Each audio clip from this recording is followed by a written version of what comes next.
दूसरे अंदाज में देखा जाए गोरेला अंदाज जो है लड़ने का, पूरी दुनिया इस चीज़ की गवाह है कि तालिबान का मुकाबला गोरेला अंदाज में फाइट करने का दुनिया की कोई ताकत नहीं कर सकती। मेरे पाकिस्तानियों, आप कैसे हैं? सभी खैरियत से हैं ना? मेरी तरफ से आपको बहुत ही मोहब्बतों भरा सलाम। आप जानते हैं कि पाकिस्तान और अफगानिस्तान के दरमियान इस वक्त टेंशन जो हैं वो पीक पर हैं। पहले काबुल में हमला होता है, उसकी जवाबी कार्रवाई पिछली रात अफगानिस्तान जो है वो भरपूर तरीके से करता है, और फिर पाकिस्तानी फोर्सेस जो हैं वो बड़े ही ज़बरदस्त तरीके के साथ भरपूर अंदाज में जवाबी कार्रवाई करती हैं। तो मैं ये समझता हूं कि इस वक्त अफगानिस्तान जो है वो प्रॉक्सी लड़ रहा है। डेफिनेटली आपको पता है कि इस वक्त वजीर खारजा जो है इंडिया का, वो अफगानिस्तान में है, और अफगानिस्तान को इंडिया की शय भी है, और इंडिया को बहुत अच्छे से पता है कि वो direct and to the point Pakistan के साथ कंटेस्ट करने का, फाइट करने की जरूरत नहीं कर सकता। क्यों कि उसके जहाज गिरे, अभी तक वो अपने पंजे चाट रहा है, वो अभी तक अपने जख्म चाट रहा है और तिल मिला रहा है कि वो किसी तरह पाकिस्तान से बदला ले सके।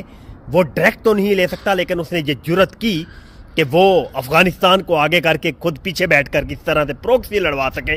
लेकिन वो उस अंदाज में भी, इस तरीके के साथ भी इंडिया को बहुत बुरी तरह नाकामी का सामना करना पड़ा, और पाकिस्तान ने बहुत ही भरपूर अंदाज में जवाब देते हुए जो अफगानी फोर्सेस थी उनका जो ख्वाब था पाकिस्तान को नीचा दिखाने का, उस ख्वाब को चिकनाचूर किया है।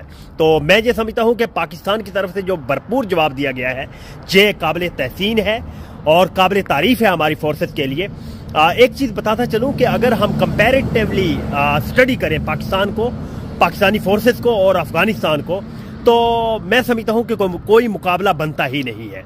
पाकिस्तान एक प्रोफेशनल फौज रखता है, बहरी, बरी और हवाई 3 फौजें रखता है, जबकि अफगानिस्तान के साथ कोई प्रोफेशनल फौज अवेलेबल नहीं है अफगानिस्तान के पास। ठीक है, और अगर दूसरे अंदाज में देखा जाए गोरेला अंदाज जो है लड़ने का, पूरी दुनिया इस चीज़ की गवाह है कि तालिबान का मुकाबला गोरेला अंदाज में फाइट करने का दुनिया की कोई ताकत नहीं कर सकती। क्योंकि पिछले आप 1970s से लेकर आप 2022-23 तक जो तालिबान ने नाको चने चबवाए हैं दुनिया की बड़ी बड़ी ताकतों को। पहले नंबर पर आप जब रशिया ने अटैक किया था अफगानिस्तान के ऊपर, तो अफगानिस्तान ने गोरेला वार लड़ते हुए बहुत ही बुरी तरह रशिया को वहां से भागने पर मजबूर कर दिया था। और दूसरे नंबर पर जब अमेरिका ने अटैक किया अफगानिस्तान के ऊपर, तो उस वक्त भी अफगानिस्तान ने बहुत ही बुरी तरह नाको चने चबवाए नेटो फोर्सेज और अमेरिका को। तो अगर हम गोरिल्ला के हवाला से देखें तो बिल्कुल भी तालिबान का कोई मुकाबला नहीं कर सकता पूरी दुनिया में। लेकिन पाकिस्तानी फोर्सेज जो है वो कन्वेंशनल है, पाकिस्तानी फोर्सेज ट्रेंड है, प्रोफेशनल है। पाकिस्तानी फोर्सेज के पास लेटेस्ट वेपन्स हैं जिनका मुकाबला किसी भी सूरत अफगानिस्तान की फोर्सेज नहीं कर सकती। तो मैं ये चाहता हूं कि ये दोनों मुसलमान ममालिक हैं, अगर देखें जहां पर दोनों तरफ इंसानी जानों का नुकसान हुआ है, तो अब हम किसे शहीद कहें, कौन शहीद है इसमें? तो दोनों तरफ नाराए तकबीर अल्लाह अकबर बुलंद किया गया, दोनों तरफ मुसलमान हैं।